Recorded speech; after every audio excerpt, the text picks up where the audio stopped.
Meu nome é César Prata, eu sou empresário industrial de São Paulo e o Clube de Engenharia me pediu para falar um pouco sobre Brasil e futuro.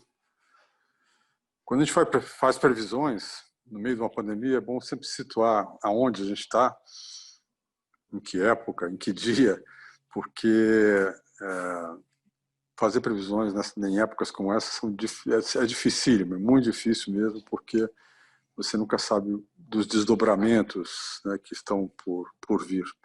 Mas, de qualquer maneira, nós estamos aqui em 17 de setembro de 2020, ou seja, a pandemia começou em março. Por falar em previsões ruins, só para vocês terem uma ideia, logo no começo da pandemia, me chamaram para uma entrevista e eram assim 10 dias de pandemia. Me perguntaria agora, o que você acha que vai acontecer com a economia? Naquele dia, naquele momento, eu disse o seguinte: olha, eu prevejo que este ano nossa economia vai ter um crescimento 0,5% menor do que o previsto para o PIB. Ou seja, se nós estamos prevendo crescer 3%, vai impactar significativamente e ele vai cair para 2,5%. 3% para 2,5%, vamos supor. 0,5%, imagina. Então, tá aí, eu estava redondamente errado. Né, o impacto foi muito maior, a paralisação foi muito maior, as consequências muito maiores. Então, estamos aqui agora, digamos, atualizando, né, com uma visão que a gente tem desse momento. Bom, o susto aconteceu em março, como todos sabem, e o enfrentamento da crise passou pelo país dividido politicamente. Então, o enfrentamento em si sofreu controvérsias e desmandos também ruins para o enfrentamento em si, né? Porque, claro, tinha um partido tentando tomar as decisões, outro partido tentando, digamos, desmerecer qualquer coisa que tivesse sido feita por uma questão puramente política. Isso tudo, né, naturalmente, ficamos de plateia aqui e não foi muito bom. Uma coisa que foi importante destacar para todos nós, eu sou indústria, né, eu estou falando aqui com o Clube de Engenharia, para nós da indústria, para vocês da engenharia, destacar que tem um Brasil que não parou. Tem um Brasil que ele é como se nada houvesse, ele continua andando, continua tocando os seus projetos. Bom, eu me refiro basicamente ao seguinte: os agronegócios, eles continuam firmes, como sempre, esteio da nossa economia e tal. Mas teve, como sempre, né? Como em toda a crise, mas tiveram outros negócios, como o de energia, por exemplo. Vocês sabem que o Brasil ele conseguiu desregulamentar um pouco o setor de gás. Está em processo ainda, tem várias medidas a serem tomadas, mas o objetivo disso é desregulamentar, permitir mais livre concorrência, entrada de gás por outras empresas, de outros países, inclusive, de forma a baratear o gás. Então, com vistas a este futuro barateamento, que está começando de levezinho agora, alguns projetos se instauraram aí de termoelétricas a gás. São projetos grandes que envolvem muito equipamento, muita engenharia, muitas encomendas, movimento, economia, e eles, como são projetos de longo prazo, eles não pararam, não sentiram, né, a pandemia e tocaram seus empreendimentos. Isso é uma simulação, um exemplo interessante, né, do Brasil que não parou. É claro, serviços online cresceram, né? As empresas que tratam de serviços online, atendimentos e fornecimentos online, estão apresentando, as que apresentaram lucro semestral agora, né, no mês passado, tiveram resultados surpreendentes, contrataram gente, inclusive, e tal. O setor de imóveis, eu disse, né? O imóveis ele ficou diferente, mas ele também está numa fase interessante e boa.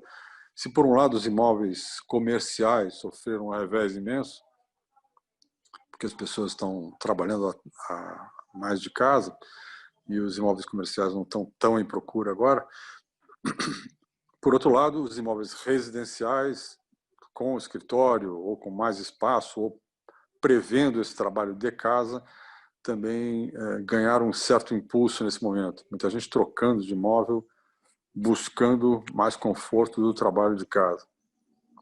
As pessoas também descobriram uma coisa inédita, que eles não precisam estar tão mais perto do seu trabalho assim, se vão trabalhar remoto, que diferença faz onde vão estar? E isso também mexeu bastante com o mercado imobiliário. O setor do petróleo, por exemplo, que tem projetos de longo prazo, também não parou, continua tocando seus projetos, plataformas de petróleo em construção, os campos que foram leiloados no governo passado continuam tendo seus empreendimentos aí de construção de plataformas no seu ritmo normal. Então, imagina uma empresa de investimentos começando um empreendimento de um novo shopping center, com esse novo perfil de compras, né, do brasileiro ou do mundo inteiro, que não pretende ir tanto a shoppings e comprar mais suas coisas online. Então, esses empreendimentos sofreram um revés imenso. Mas nessa mesma linha, olha que interessante, né? Sempre tem o lado A e o B, né? Nessa mesma linha de que as empresas com lojas no shopping não irão tão bem, né? Já não vão tão bem agora e não irão no futuro. O que está acontecendo com as grandes cadeias de lojas? Eles estão correndo para construir centros de distribuição para substituir um certo número de lojas por um centro tipo Amazon, aqueles que você compra tudo virtualmente, tudo online, mas eles têm que se preparar para isso. Então, eles estão correndo para construir e se instalar em centros de distribuição próximo de capitais ou próximo de grandes eixos que ligam grandes aglomerações, para suprir tudo rapidamente, automaticamente, eletronicamente, em tempo recorde, porque é assim que funcionam as coisas via internet.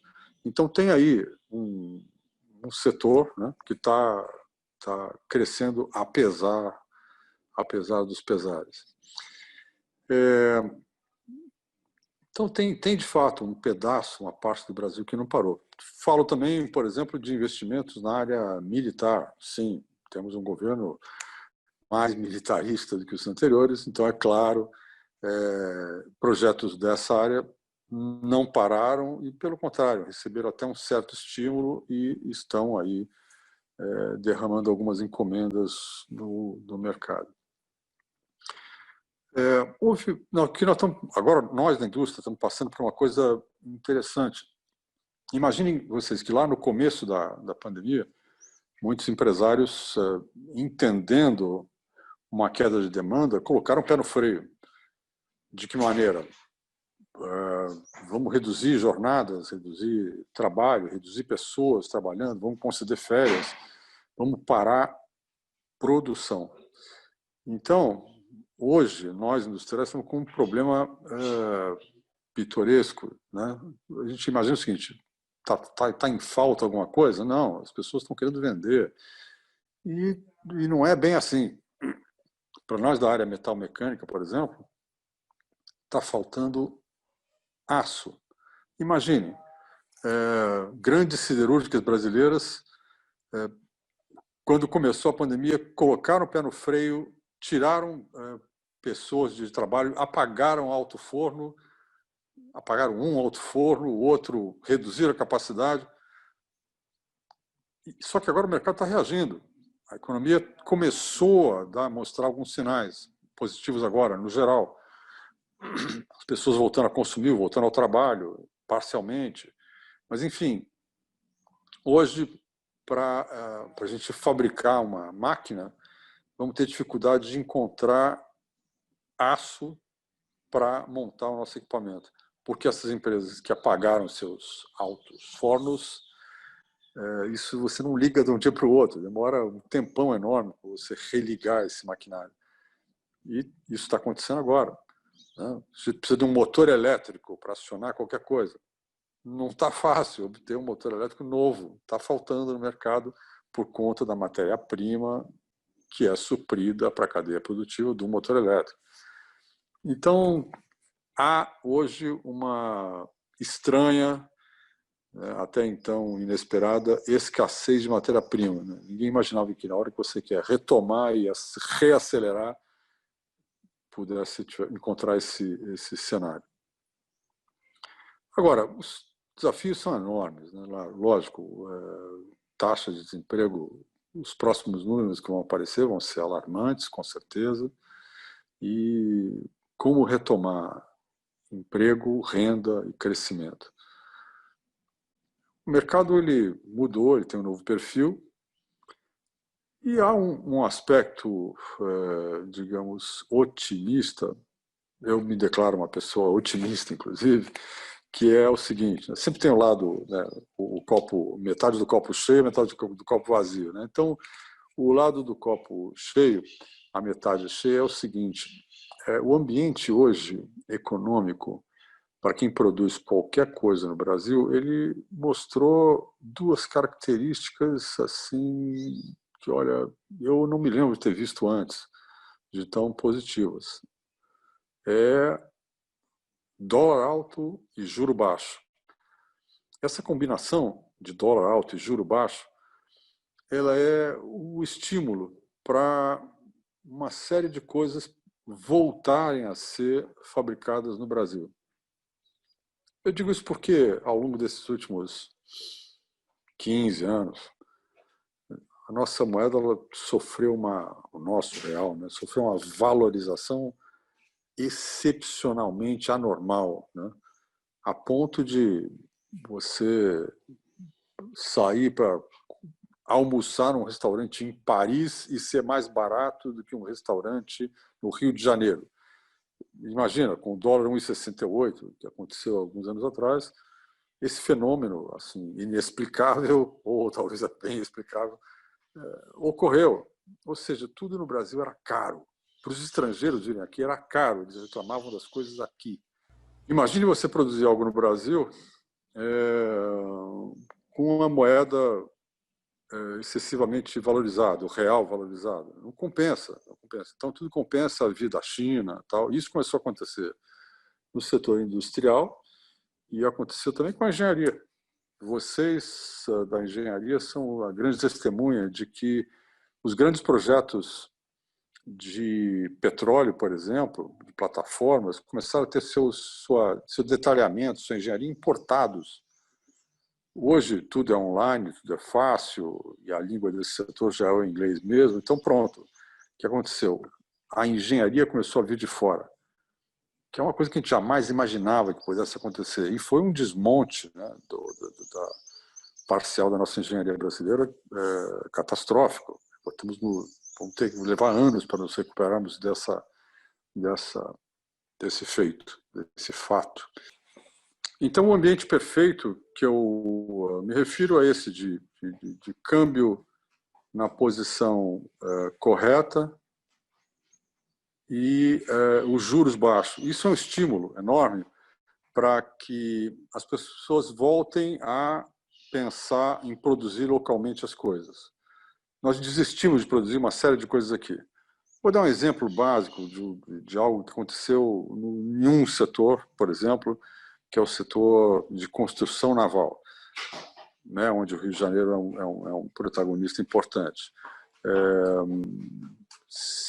Quando um estaleiro daí do Rio soltava um navio do estaleiro, entregava um navio há 30 anos atrás, esse navio, 80% dele era brasileiro e todos os estaleiros no Rio de Janeiro tinham encomendas para exportação de navios.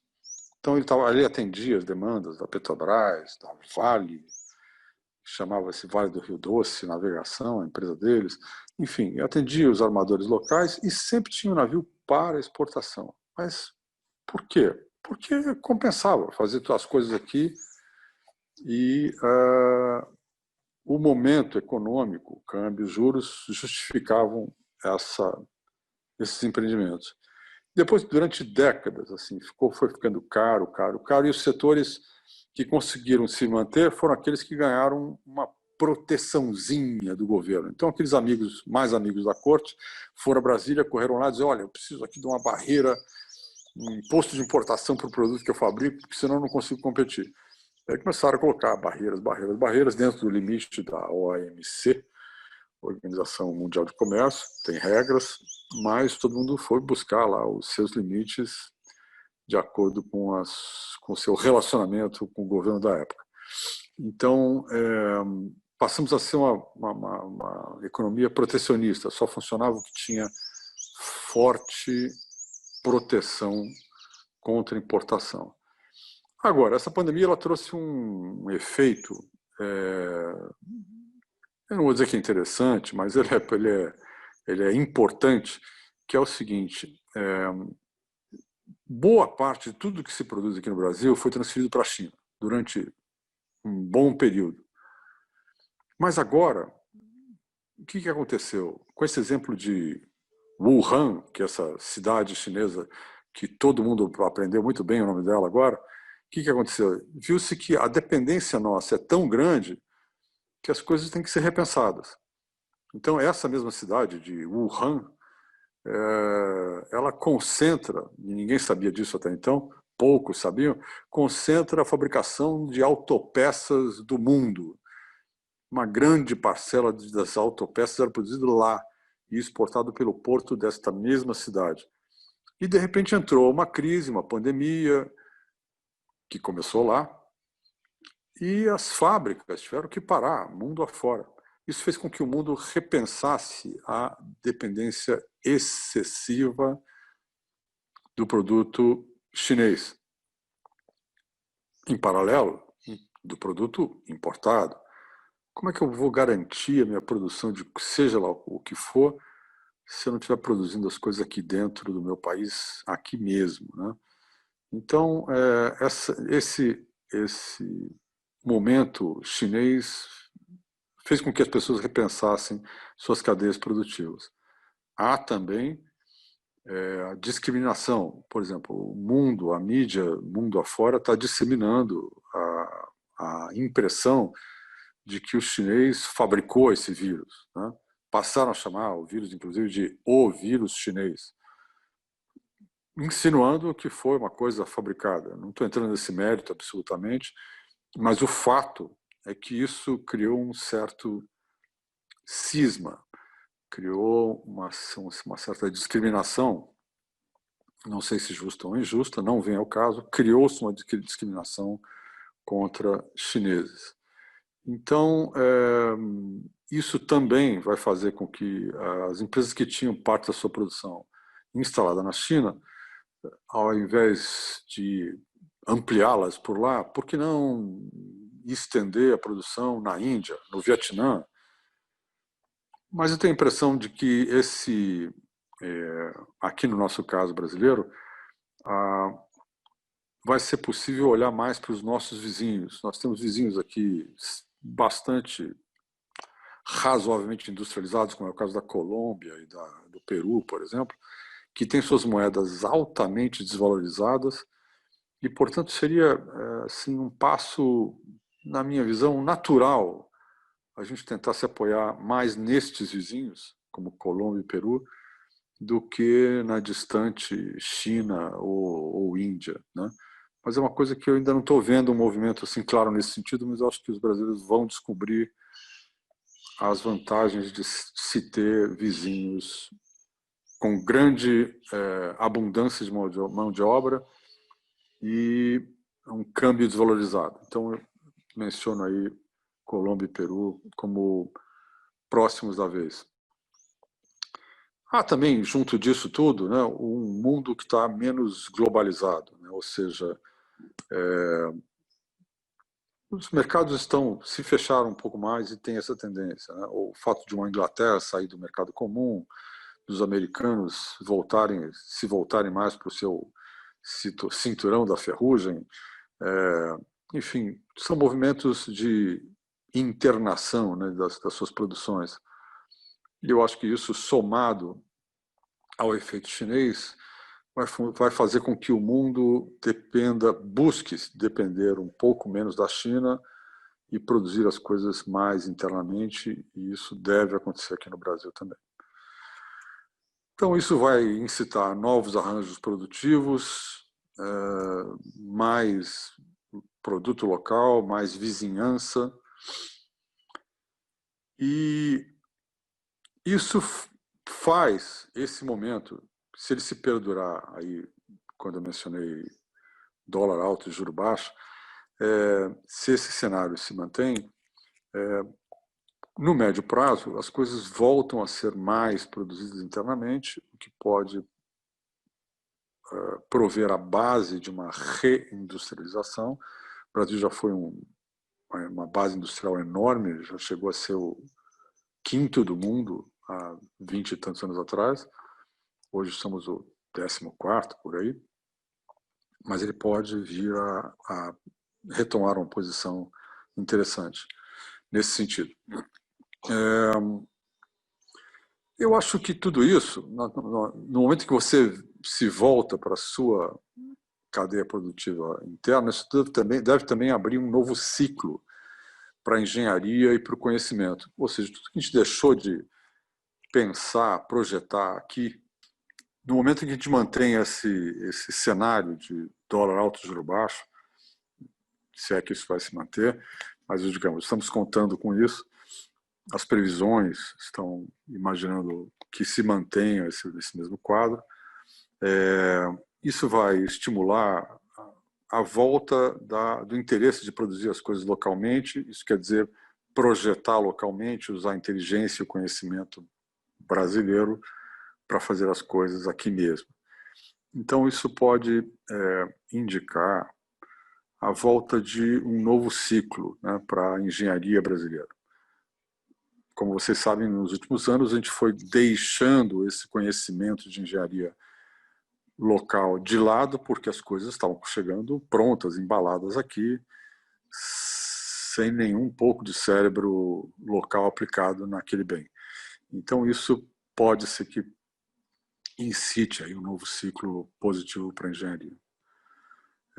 Sobre a economia em si, existe, por um lado, uma tendência declarada de liberalismo econômico, né, como esse governo tem colocado, mas, por outro lado, em épocas de crise, são as velhas teorias keynesianas que funcionam, intervenção do governo, a mão do governo criando estímulos para setores específicos, etc. Então, por mais liberal que se declarem, o que a gente está assistindo são atos bastante keynesianos e conservadores e desenvolvimentistas.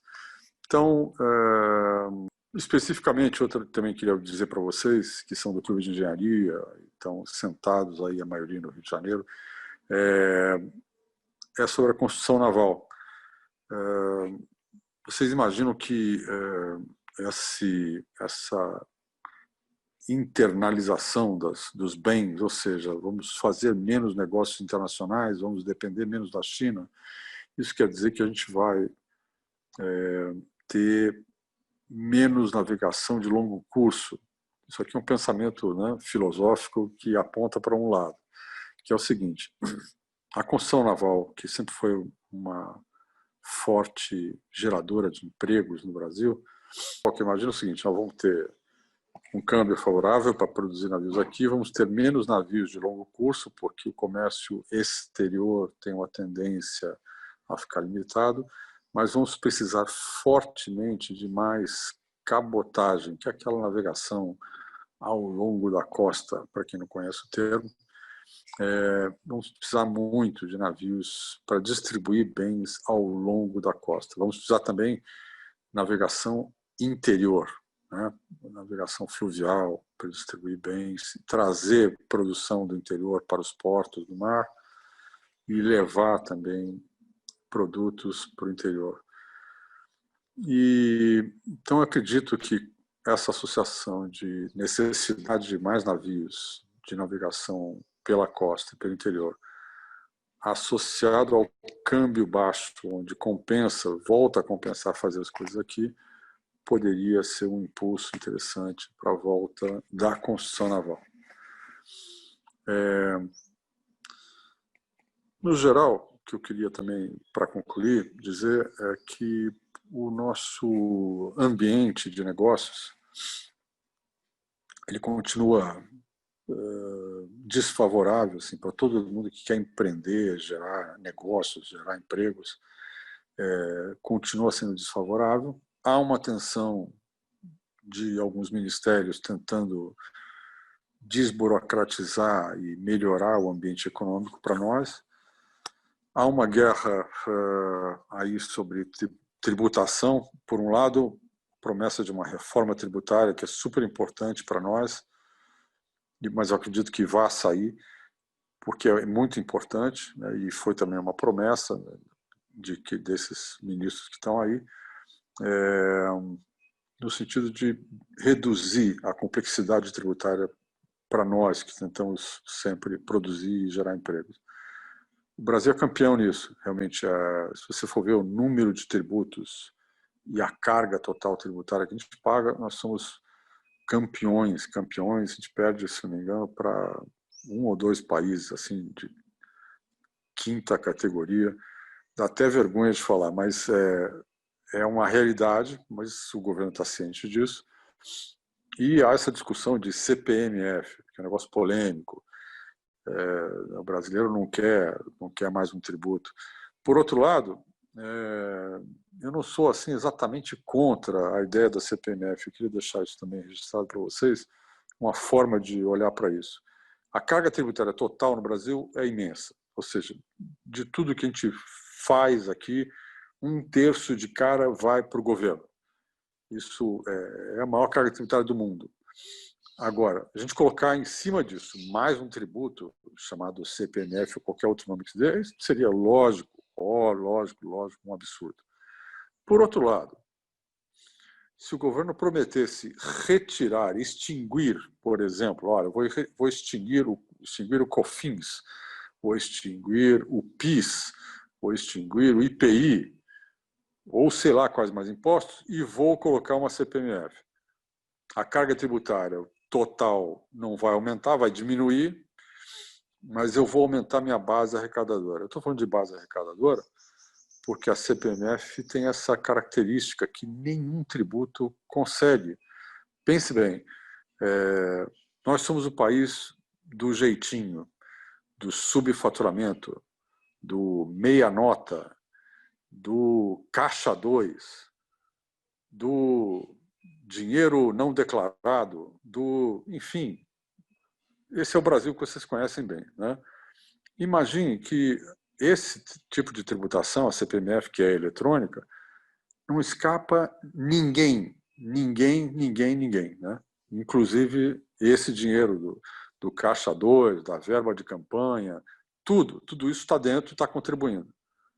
Então, a pergunta que eu queria deixar é o seguinte: como aproveitar esse lado, que é genial, da CPMF, e ao mesmo tempo não deixar que o governo coloque isso como mais um tributo apenas para vir aumentar a carga geral de arrecadação, que é impensável, né, no Brasil. Mas a ideia do imposto eletrônico, né, que não depende de declaração, de próprio punho de ninguém, deveria ser de alguma forma aproveitado. Eu, como industrial, tendo a olhar com bons olhos na esperança de que eles, usando esse artifício, que muitos são contra, eu entendo as suas razões, eliminem uma meia dúzia de impostos e, com isso, façam uma mini reforma tributária, simplificando a vida do brasileiro. Bem, eu acho que esse período, essa crise não acabou. A minha perspectiva, de tudo que eu tenho lido, do mundo inteiro, não vamos ter sarado desse mal até o final do ano que vem. Não é se soltar uma vacina em novembro e aí em dezembro está tudo bem. Não é isso. Não vamos ter soluções de curto prazo. Eu acho que o ano que vem inteiro, a gente ainda tem os efeitos a serem convividos com ele. com eles, né? E não tem uma recuperação imediata, não. Então, nós temos hoje as pessoas retornando ao trabalho, saindo parcialmente dos isolamentos. Isso vai tornar a curva também de recuperação um pouco mais lenta, ela já está descendente, mas num ritmo bastante lento. Isso vai continuar, a meu ver, bastante lento por um longo prazo e vai invadir aí o ano que vem com larga margem aí, talvez o ano inteiro. Então, o que eu queria dizer para vocês sobre Brasil e o que eu vejo dele nos próximos tempos é isso. Desculpe se não fui otimista o suficiente, mas é isso que eu tinha para dizer. Muito obrigado.